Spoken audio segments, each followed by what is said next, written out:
Smoking is injurious to health. ধূমপান স্বাস্থ্যের পক্ষে ক্ষতিকারক, এতে ক্যান্সার হয়।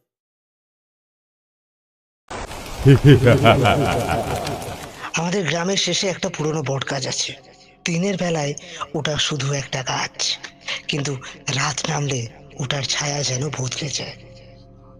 গ্রামের মানুষ বলে অমাবস্যার রাতে ওই গাছের নিচে কেউ দাঁড়িয়ে থাকে, সাদা শাড়ি পরা, লম্বা চুলে, মুখ ঢাকা, কিন্তু কাছে গেলে কেউ থাকে না। আজ থেকে প্রায় 12 বছর আগে একজন ছেলে সাহস করে মাঝরাতে সেখানে গিয়েছিল। তাকে পাওয়া যায় বট গাছের নিচে অচেতন অবস্থায়। আর তখন সে শুধু একটা কথাই বলেছিল, ও আমাকে ডাকছিল। কিন্তু প্রশ্ন হলো, সে কে?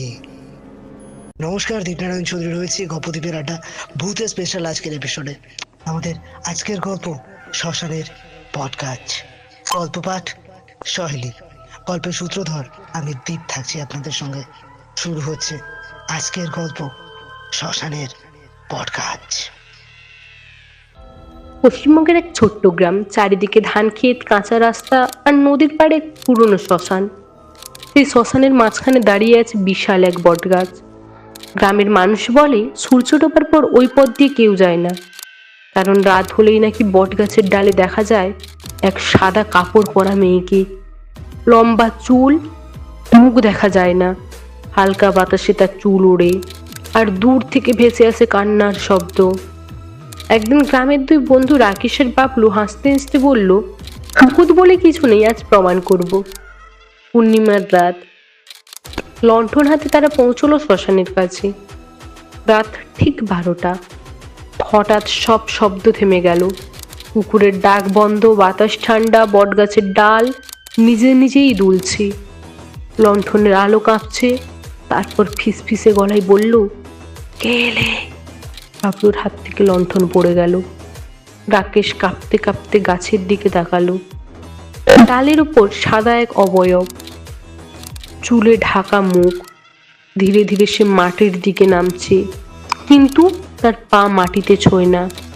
দুজনেই প্রাণপণে দৌড় দিল।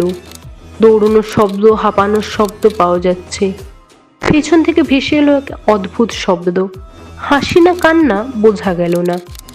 পরদিন সকালে গ্রামের লোকেরা দেখলো শ্মশানের পাশে পড়ে আছে ভাঙা লণ্ঠন, মাটিতে রাকেশ আর বাবলুর পায়ের ছাপ, আর তাদের পাশেই আরেক জোড়া উল্টো পায়ের ছাপ।